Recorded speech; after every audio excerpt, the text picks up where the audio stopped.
Humarap na sa korte ang isang tanyag na PhilAm nurse practitioner na tinuturong mastermind umano ng halos $1 billion healthcare fraud scheme sa Estados Unidos. Ang detalye sa agenda report ni US correspondent Cheryl Picho.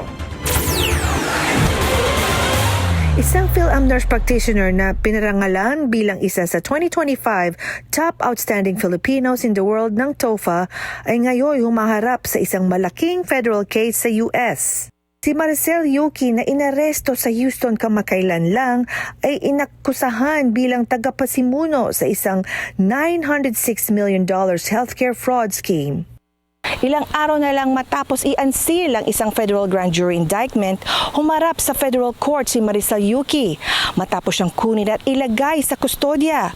Itinakda ng hukom ang piyansa na $1 milyon at $600,000 na secured at $400,000 na unsecured.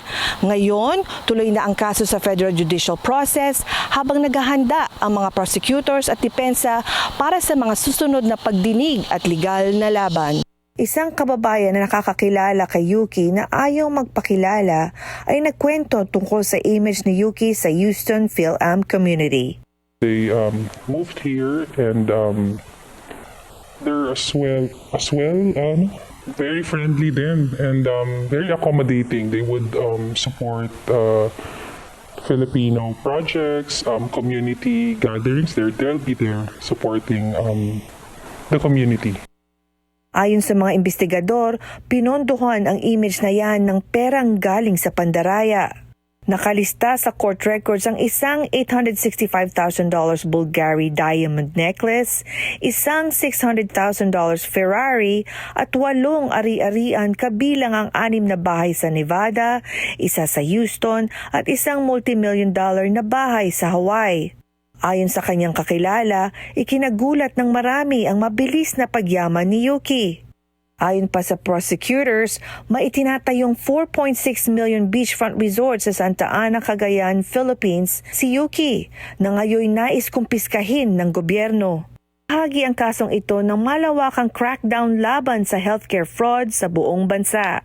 Sa parehong operasyon, naaresto rin ng mga otoridad ang fugitive na si Herbert Leon Kimball sa Pasig City sa tulong ng Philippine Law Enforcement. Ang anak ni Yuki na si Alessa Dominique Yuki ay nadawit rin sa kaugnay na civil asset forfeiture proceedings pero hindi siya humaharap sa kasong kriminal. Nakatagdang humarap si Yuki sa pagliliti sa Southern District of Texas sa mga kasong conspiracy to commit healthcare and wire fraud, healthcare fraud, illegal kickbacks at money laundering.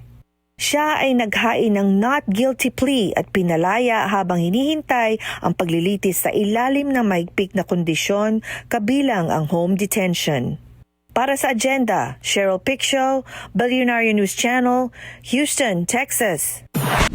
Manatiling nakatutok sa Billionaire News Channel. Sumubaybay sa aming social media accounts at mag-subscribe sa aming YouTube channel para sa mga bago at eksklusibong balita.